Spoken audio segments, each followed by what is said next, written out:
José Paulo. E aí, já te chamou já? O Rabocão? Chamou já?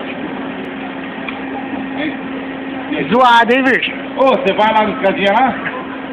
Você vai lá no escadinha lá? Vai no churrasco lá no escadinha lá? Sei não.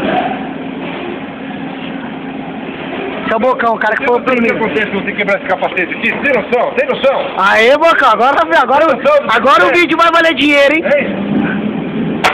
Eita, agora o vídeo vale dinheiro, hein, moleque? Eita, porra!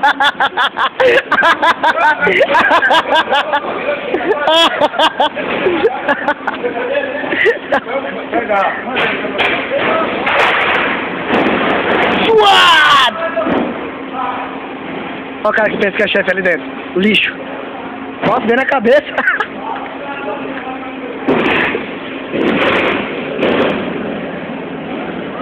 Foi embora, cuzão. Ainda bem no coco, hein, moleque? Eu tô ligado que deu. Bem no coco. Puf, eita porra. Aê, Bocão. Acertou o coco do moleque. Tá bravo, hein? Não, não tô batendo foto não, já.